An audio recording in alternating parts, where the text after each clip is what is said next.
ಆತ್ಮೀಯ H16 news ಅರ್ಥಾತ್ ಸಿದ್ದರಾಮಯ್ಯಗೆ ಸ್ವಾಗತ. ನಾನು ನಿಮ್ಮವ MI ಅಥವಾ ಮಲ್ಲಪ್ಪ ಜೋತಾವರ್. ಆದ್ಮೇಲೆ ವಿಶೇಷವಾಗಿ ಈಗಾಗಲೇ ಹಿಂದಿನ ಎಪಿಸೋಡಲ್ಲಿ ಒಂದು ಮಾಡಿದ್ವಿ ನಿಮಗೆ ಕೌಶಲ್ಯ ತರಬೇತಿ ಏನು ಅದ ನಮ್ಮ ಮೋದಿಯವರದ್ದು ಪ್ರಧಾನಮಂತ್ರಿ ಕೌಶಲ್ಯ ತರಬೇತಿ ಕೇಂದ್ರ. ಅದು ವಿಶೇಷವಾಗಿ ಏನಪ್ಪ ಅದೇ ನಿಮ್ಗೆ ಗೊತ್ತಿದ್ದಂಗೆ ಇಲ್ಲೇ ನಿರುದ್ಯೋಗ ಸಮಸ್ಯೆ ಹೆಚ್ಚಾಗಿದ್ದಕ್ಕಾಗಿ ಸ್ಕಿಲ್ಡ್ ಕೌಶಲ್ಯನ ಪಡೆದಂಥ ವ್ಯಕ್ತಿಗಳನ್ನು ತಯಾರು ಮಾಡಬೇಕು, ವಿದ್ಯಾರ್ಥಿನ ತಯಾರು ಮಾಡಬೇಕು ಅಂತೇಳಿ ಒಂದು ದೊಡ್ಡ ಸ್ಕೀಮ್ ಹಾಕಿದರು. ಈಗ ಅದ್ರ ಬಗ್ಗೆ ವಿವರಣೆ ಸಾಕಷ್ಟು ಕೊಟ್ಟದ.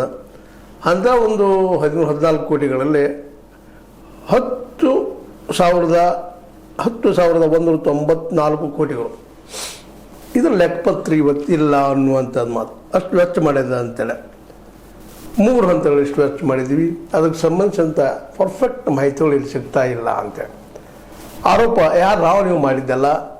CAG ಮಹಾ ಈ ಲೆಕ್ಕಪಾಲ, ಈ ದೇಶದ ಲೆಕ್ಕಪಾಲ CAG ಇದ್ದವರು ಅದನ್ನು ಮಾಡಿದ್ದಾರೆ, ಆರೋಪ ಮಾಡಿದ್ದಾರೆ. ಅವರು ಇಷ್ಟು ದುಡ್ಡು ವೇಸ್ಟ್ ಆಗಿದೆ ಹಾಕಿದೆ.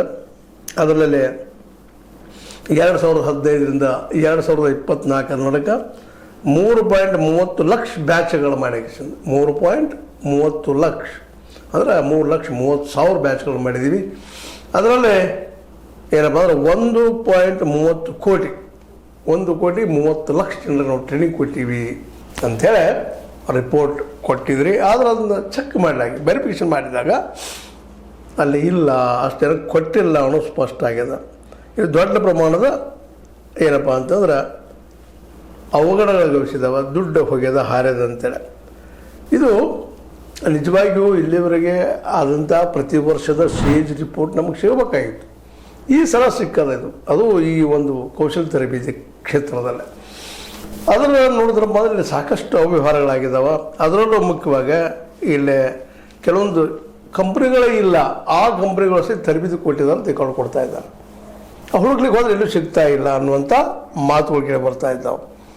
ಯಾಕಂದ್ರೆ ಇಂಥ ಒಂದು ಇದು ದೊಡ್ಡ ಪ್ರಮಾಣದಲ್ಲಿ ಅವ್ಯವಹಾರ ಆಗಿದೆ. 114ಕ್ಕೂ ಹೆಚ್ಚು ಕಂಪ್ನಿಗಳು ಈ ರೀತಿ ಅಕ್ರಮ ಎಸಗಿವೆ. ಒಂದಲ್ಲ ಎರಡಲ್ಲ, 114 ಕಂಪ್ನಿಗಳು ಇಂಥವಲ್ಲ. ಎಲ್ಲರೂ ಕಡೆ ಒಂದಷ್ಟು ಕೆಲವು ಜನರಷ್ಟೇ ಫೋಟೋಗಳು, ಇವ್ರು ಕೋಚ್ ತೊಗೊಂಡಾರ, ಇವ್ರು ಟ್ರೈನಿಂಗ್ ತೊಗೊಂಡಾರ, ಈ ಒಂದು ಸರ್ಟಿಫಿಕೇಟ್ ಮಾಡ್ಕೊಂಡಾರ, ಸರ್ಟಿಫಿಕೇಟ್ ಪಡೆದಾರ ಅಂತೇಳಿ ಎಲ್ಲ ಕಡೆ ಉತ್ತರ ಪ್ರದೇಶ ಆಗಿರ್ಬೋದು, ಬಿಹಾರ ಆಗಿರ್ಬೋದು, ಮಹಾರಾಷ್ಟ್ರ ಆಗಿರ್ಬೋದು, ಕೇರಳ ಆಗಿರ್ಬೋದು, ಒಡಿಶಾ ಆಗಿರ್ಬೋದು, ಇವೆಲ್ಲ ಕಡೆನೂ ಸ್ವತಂತ್ರವಾದ ಮೀಡಿಯಾಗೆ ಬೇಕಾಗಿರುವುದು ಸ್ವತಂತ್ರ ಧ್ವನಿ. ಆ ಸ್ವತಂತ್ರ ಧ್ವನಿ ಉಳಿಸಲು ನೀವು ಮಾಡಬೇಕಾದದ್ದು ಇಷ್ಟೇ. ಅದೇನಪ್ಪಾ ಅಂತಂತಂದ್ರೆ ನಿಮ್ಮ ಕೈಲಾದಷ್ಟು ಸಹಾಯ ಈ ಚಾನಲ್ಗೆ ಮಾಡಿ ಹಾಗೂ ನಿಮ್ಮ ಧ್ವನಿಯನ್ನು ಕಾಪಾಡಿಕೊಳ್ಳಿ. ಅವ ಮುಖಗಳಲ್ಲಿ ತೋರಿಸುವಂಥದ್ದು ಮಾಡಿದ್ದಾರೆ. ಅದರ ವಿಶೇಷವಾಗಿ ಒಂದು ಏನಪ್ಪ ಅಂತಂದ್ರೆ ನೀಲಿಮಾ ಮೂವಿಂಗ್ ಪಿಕ್ಚರ್ಸ್ ಅಂತೇಳಿ ಸಿನಿಮಾ ರಂಗದಲ್ಲಿ ಟ್ರೈನಿಂಗ್ ಕೊಡುತ್ತಿರುವಂಥ ಒಂದು ಸ್ಕೀಮ್ ಹಾಕ್ಕೊಂಡಿದ್ದು. ಆದರೆ ಅದರಲ್ಲಿ ಕೊಟ್ಟಂಥ ಫೋಟೋಗಳು ಏನಪ್ಪ ಅಂತಂದ್ರೆ ಕೆಲವೊಂದು ಉದಾಹರಣೆ ಕೊಟ್ಟಿದ್ದಾರೆ. 57,241ನೇ ಬ್ಯಾಚಕ್ಕೆ ಒಂದೇ ಮುಖಗಳು, ಅದೇ ಕಾಲಕ್ಕೆ 67,518ನೇ ಬ್ಯಾಚ್ಗೂ ಸಹಿತ ಅವ ಸೇಮ್ ಫೋಟೋಗಳು. ಇಂಥ 100 ಆಗಿದ್ದಾವೆ, 1000 ಆಗಿದ್ದಾವೆ ಅಂತ ಆರೋಪ ಮಾಡ್ತಾ ಇದ್ದಾರೆ CAG ಅವರು. ಹೀಗಾಗಿ ಈ ನಮ್ಮ ಮೋದಿಯವರ ಸರ್ಕಾರದಲ್ಲೇ ಕಳೆದ 11 ವರ್ಷಗಳಿಂದ, ಇದು 2015 ಆಗಿದೆ, 14 ಗೌರ್ಮೆಂಟ್ ಬರ್ತದೆ ನಮ್ಮ ಮೋದಿಯವ್ರದ್ದು. ಅಲ್ಲಿ ನಿರಂತರವಾಗಿ ನಡೀತಾನೆ ಇದೆ. ಒಂದು ಸಣ್ಣದು ಒಂದು ಎಕ್ಸಾಂಪಲ್ ಇದು ಟ್ರೈನಿಂಗ್ ಕೊಡೋದು. ಇನ್ನುಳಿದ ದಿವಸ ಐತಿ ಇವತ್ತು ನಮಗೆ ಹೊರಗೆ ಬರಬೇಕಾಗಿದೆ.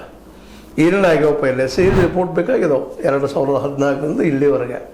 CAG ರಿಪೋರ್ಟ್ ಪ್ರತಿ ವರ್ಷ ಏನೇನಾಯಿತು ಅದನ್ನು ವೆರಿಫೈ ಮಾಡುವಂಥ ಇದು ಕೇಂದ್ರ ಮಹಾ ಲೆಕ್ಕಪಾಲರು ಕೊಡುತ್ತಿರುವಂಥದ್ದು ಇದು ತರಬೇತಿ ಇದು ರಿಪೋರ್ಟ್. ಆ ರಿಪೋರ್ಟ್ ಪ್ರಕಾರ ಪ್ರಧಾನಮಂತ್ರಿ ಕೌಶಲ್ಯ ಅಭಿವೃದ್ಧಿ ಯೋಜನೆ ಲೆಕ್ಕ ಪರಿಶೀಲನೆ ತೆಗೆದು ನೋಡಿದಾಗ ಈ ಇಂಥ ಒಂದು ಅವಘಡಗಳು ನಡೆದಿದ್ದನ್ನು ಗಮನಕ್ಕೆ ತಂದಾರ. ಇದನ್ನು ಯಾಕೆ ನಾವು ಮತ್ತೆ ಇವತ್ತಿನ ಜೊತೆ ಚರ್ಚೆ ಮಾಡ್ತಾ ಇದ್ದೀನಿ ಅಂತಂದ್ರೆ ಇಂಥವು ಭಾಳಷ್ಟು ಆಗಿದ್ದಾವೆ. ಈಗಾಗಲೇ ಹಿಂದಿನ ಎಪಿಸೋಡ್ದಲ್ಲಿ ಹೇಳಿದ್ದೀನಿ ನಿಮಗೆ ತಮ್ಮ ಮುಂದೆ ಚರ್ಚೆ ಮಾಡೋ ಮುಂದೆ.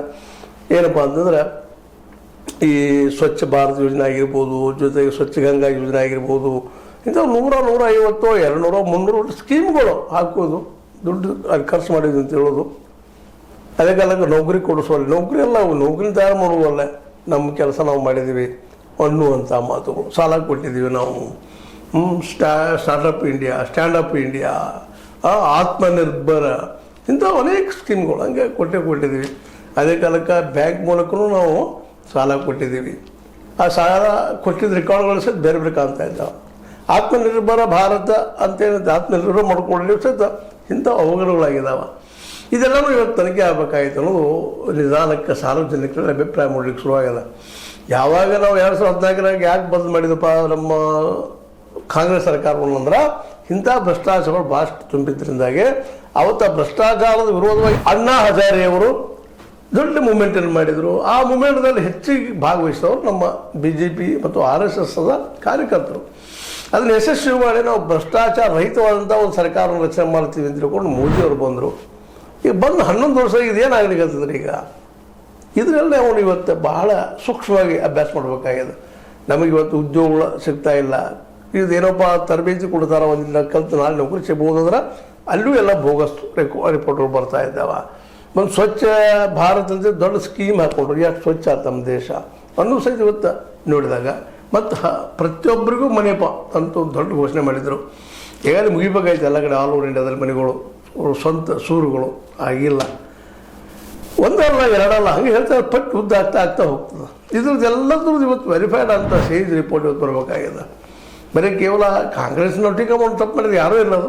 ಇವತ್ತು ನಮ್ಮ ಮೋದಿಯವ್ರ ಸರ್ಕಾರ ಇದು ಮಾಡಲಿಲ್ಲಪ್ಪ ಅದು ಒಂದು ಸ್ವಲ್ಪ ನೋವು ಅನ್ನಿಸ್ತದೆ ನಮಗೆ. ಯಾವಾಗಲೂ ಈ RSS ಬಗ್ಗೆ ಮತ್ತು BJP ಬಗ್ಗೆ ಒಂದು ದೊಡ್ಡ ಕಲ್ಪನೆಗಳು. ಹೌದಪ್ಪ, ಇವ್ರು ಏನೋ ಹೊಸದನ್ನು ಮಾಡ್ತಾರೆ, ಸ್ವದೇಶಿ ಮೂವ್ಮೆಂಟ್ ಏನೋ ಮಾಡ್ತಾರೆ. ವಾಜಪೇಯಿ ಅವರಿದ್ದಾಗ ಸ್ವದೇಶಿ ಮೂವ್ಮೆಂಟ್ ಮೂಲಕನೇ ಬಂದರು, ಗಾಂಧಿ ಅವರು ನಡ್ಕೊಂಡನ ಅಂದ ತಕ್ಷಣ ವಿಶೇಷವಾಗಿ ಗಾಂಧೀಜಿ ಬಯಸಿದ ಗ್ರಾಮ ರಾಜ್ಯ ಆಗ್ತದಂತೆ. ಬಟ್ ಇವತ್ತು ಯಾವ ಗ್ರಾಮ ರಾಜ್ಯನೂ ನಮ್ಮ ಕಣ್ಣಿಗೆ ಕಾಣ್ತಾ ಇಲ್ಲ. ಪ್ರತಿಯೊಂದು ಗ್ರಾಮ ರಾಜ್ಯಗಳು ಸಹಿತ ಗ್ರಾಮಗಳಲ್ಲಿಯೂ ಭ್ರಷ್ಟಾಚಾರ ಆ ಪಂಚಾಯತಿಗಳಲ್ಲಿ ಹೆಚ್ಚಾಗ್ಯದ. ದುಡ್ಡು ಕೊಡೋದು ಏನೋ ಒಂದು ಮೂಮೆಂಟ್ ಆಗೋದ್ರೆ ಎಲ್ಲಿ ಹೋದ್ರು ನೀವು. ಯಾಕಪ್ಪ ಅಂದ್ರೆ ಸಣ್ಣ ಒಂದು ಏನೋ ನೀವು ಇನ್ಕಮ್ ಸರ್ಟಿಫಿಕೇಟ್ ತೆಗೆದಾಗಿರ್ಬೋದು ಅಥವಾ ಮತ್ತೊಂದು ತೆಗೆದಾಗಿರ್ಬೋದು, ಇದು ಜಾತಿಯ ಇದನ್ನು ತೆಗಿಬೋದು, ಸರ್ಟಿಫಿಕೇಟ್ ಮಾಡ್ಕೊಳ್ಳೋದಾಗಿರ್ಬೋದು, ಸಣ್ಣ ಸಣ್ಣ ಸಹಿತ ದುಡ್ಡು ಕೊಡೋದು ಮೂಮೆಂಟ್ ಆಗೋಂಥ ಸ್ಥಿತಿಯನ್ನು ನಾವು ನೋಡ್ತಾ ಇದ್ದೀವಿ. ಹೀಗಾಗಿ ಈ ಕೌಶಲ್ಯ ತರಬೇತಿ ನೀಡಿದವರು ಯಾರು ಅಂತ ಇವತ್ತು ಮತ್ತೊಂದು ದೊಡ್ಡ ವರದಿ ಬಂದಿತ್ತು. ಅದು ನೋಡಿ ತಮ್ಮೊಂದಿಗೆ ಮಾತಾಡ್ಬೇಕಂತೇಳಿ ಯಾಕೆ ಟ್ರೈನಿಂಗ್ ತೊಗೊಂಡಪ್ಪ ಅನ್ನೋದು ಎಲ್ಲೂ ದಾಖಲೆಗಳೇ ಇಲ್ಲ. ಅವ್ರು ಯಾರು ಏನು ಎಲ್ಲಿ ಹುಡುಕ್ಬೇಕು ಅನ್ನೋಂಥದ್ದು. ಒಟ್ಟಾರೆಯಾಗಿ ದೊಡ್ಡದಾದಂತಹ ಒಂದು ಏನಾಗ್ಯದಪ್ಪ ಅಂತಂದ್ರೆ ಇಲ್ಲೇ ಭ್ರಷ್ಟಾಚಾರ ವ್ಯವಹಾರ ನಡೆದ. ಈ ಒಂದು 10,194 ಕೋಟಿ ನಾವು ಖರ್ಚು ಮಾಡಿದೆ ಅಂತ ಹೇಳ್ತಾರೆ. ಅದರ ಮ್ಯಾಕ್ಸಿಮಮ್ ಏನಪ್ಪ ಅಂತಂದ್ರೆ ಈ ನಡಕಿನ ಮಂದಿನ ತೆಗೆದು ಹಾಕಿದ್ದಾರೆ ಅನ್ನೋದು ಬಲು ಗುರುತರವಾದಂಥ ಆರೋಪ ನಮ್ಮ ಶ್ರೀಜಿ ಅವರಿಂದ. ಇದಕ್ಕೆ ಉತ್ತರ ಇವತ್ತು ಸರ್ಕಾರ ಕೊಡಬೇಕಾಗ್ತದೆ. ಮೋಸ್ಟ್ಲಿ ಕೊಡ್ಬೋದಿಲ್ಲ ಅಂತಲ್ಲ, ಬಟ್ ಕೊಡೋದಷ್ಟು ಸುಲಭ ಇಲ್ಲ. ಯಾಕೆಂದರೆ ದಾಖಲಾತಿ ಇಲ್ಲದಾಗ ಏನು ಕೊಡೋರು ಇದ್ದಾರೆ ಅವರು. ಈಗಾಗಲೇ ಅದು ದೊಡ್ಡ ಪಬ್ಲಿಷ್ ಆಗಿಬಿಟ್ಟದು ಇಷ್ಟು ಆಗ್ಯದಪ್ಪ ಅಂತೇಳಿ. ಹೀಗೆ ಇದೇ ರೀತಿ ಮುಂದುವರೆದ್ರೆ ಮುಂದೆ ದೇಶದ ಗತಿ ಏನು ಅನ್ನುವಂಥದ್ದು. ಅದಕ್ಕೆ ಜನಸಾಮಾನ್ಯರ ಸಹಿತ ಇವತ್ತು ಪ್ರಶ್ನೆ ಮಾಡಬೇಕಾಗಿದೆ, ಈ ಭ್ರಷ್ಟಾಚಾರ ಹೋಗೋದು ಯಾವಾಗ ಅಂತೇಳಿ. ಮತ್ತು ನಾವು ಕಾಂಗ್ರೆಸ್ಸನ್ನು ಕಿತ್ತು ಹಾಕಿದ್ವಿ, ಇದು ಕೊಟ್ಟಿವಿ ಅಧಿಕಾರ, ಇವರು ಅವರ ಅದಲ್ಲ ಇನ್ನೊಬ್ಬರು ಅನ್ನುವಂಥ ನೋವುಗಳು ಪ್ರತಿಯೊಬ್ಬರದ್ದು ಈಗ ನಿಧಾನಕ್ಕೆ ಆಗಲಿಕ್ಕೆ. ನಿಧಾನಕ್ಕೆ ಈವನ್ RSSಲ್ಲೂ ಅನೇಕ ಜನ ನನ್ನ ಜೊತೆ ಮಾತಾಡ್ತಾ ಇರ್ತಾರೆ, ನಿರಾಶೆಗೊಂಡಿದ್ದಾರೆ ಅವರು. ನಾವೇನೋ ಬಯಸಿದ್ರಿ ಏನೇನೋ ಆಯಿತು ಅಂತೇಳಿ. ಯಾಕೆಂದರೆ ಇವತ್ತು ಪ್ಯೂರ್ ಆಗಿ BJPನೂ ಉಳಿಲಿಲ್ಲ. ಬೇರೆ ಬೇರೆ ಪಕ್ಷವರಲ್ಲಿ ಬಂದು ಒಳಹೊಕ್ಕ ಏನೇನೋ ಮಾಡಿ BJPನೂ ಅಲ್ಲಿ ಕಲುಷಿತ ಆಗಿಬಿಟ್ಟದಂತಾರೆ. ಅಧಿಕಾರಕ್ಕಾಗಿ ಏನೇನೋ ಹೊಂದಾಣಿಕೆಗಳು ನಾಯ್ಡು ಅಂತ ಭ್ರಷ್ಟಾಚಾರ ಯಾರು ಆರೋಪ ಮಾಡಿದ್ರು ಅವ್ರ ಒಳಗೆ ಮನೆ ತಿರ್ಕೊಂಡಂಥ ಅಜಿತ್ ಪವಾರ್ ಆಗಿರ್ಬೋದು, ಇನ್ನೊಬ್ಬರು ಆಗಿರ್ಬೋದು, ಈ ಶಿಂದೆ ಅವರಾಗಿರ್ಬೋದು ಅಲ್ಲಿ ಮಹಾರಾಷ್ಟ್ರದ್ದು, ಇಲ್ಲಿ ನಮ್ಮಲ್ಲಿ ಅನೇಕ ಭ್ರಷ್ಟಾಚಾರದ ಆರೋಪದಿಂದ ಯಡಿಯೂರಪ್ಪನವ್ರು ಆಗಿರ್ಬೋದು, ಅದೇ ಕಾಲಕ್ಕೆ ಜನಾರ್ದನ ರೆಡ್ಡಿ ಅಂತವ್ರು ಆಗಿರ್ಬೋದು. ಇವತ್ತು BJPನ ಕಾಣಿಸೋದು ನೋಡಿದಾಗ ಇವರಿಗೆ ಮತ್ತು ಕಾಂಗ್ರೆಸ್ಸಿಗರಿಗೆ ಏನು ಅಂತರದ ಅನ್ನೋ ಪ್ರಶ್ನೆಗಳು ಇವತ್ತು ನಿಧಾನಕ್ಕೆ ಹೇಳ್ತಾ ಇದ್ದಾವೆ. ಏನೋ ಆಗಲಿ ಈ ಕೌಶಲ್ಯ ತರಬೇತಿ ನೀಡಿದವರು ಯಾರು ಅನ್ನೋದು ಕಂಪ್ನಿಗಳಿಗೆ ಯಾರು ಹೇಳಿದ ಮಗ. ವಿಶೇಷವಾಗಿ ಈ ಕಂಪ್ನಿಗಳು 114 ಹೆಚ್ಚು ಕಂಪ್ನಿಗಳು ಈ ಒಂದು ಅವ್ಯವಹಾರ ಮಾಡಿದವನು ಅಂತ ಒಂದು ರಿಪೋರ್ಟ್ ಓದಿದ್ದಾವೆ. ಏನೂ ಇರಲಿ, ಇದಾಗಬಾರ್ದು ಮತ್ತು ಸೇರಿ ರಿಪೋರ್ಟ್ ಬರಲಿ ಹೊರಗೆ, ಸತ್ಯ ಜನಕ್ಕೆ ಗೊತ್ತಾಗಿಲ್ಲ ಅಂತ ಹೇಳ್ತಾ, ಇದು ನಿಮ್ಗೆ ಲೈಕ್ ಆಗಿರ್ಬೋದು. ಲೈಕ್ ಮಾಡಿ, ಶೇರ್ ಮಾಡಿ, ಕಮೆಂಟ್ ಮಾಡಿ, ಜೊತೆ ಸಬ್ಸ್ಕ್ರೈಬ್ ಮಾಡಿ. ಸೆಕ್ಷನ್ ನ್ಯೂಸ್ ಅಂತ ಹೇಳಿ ಸಿದ್ದರಾಮಯ್ಯ ಸತ್ಯಕ್ಕಾಗಿರಲಿ ವಂದನೆಗಳು.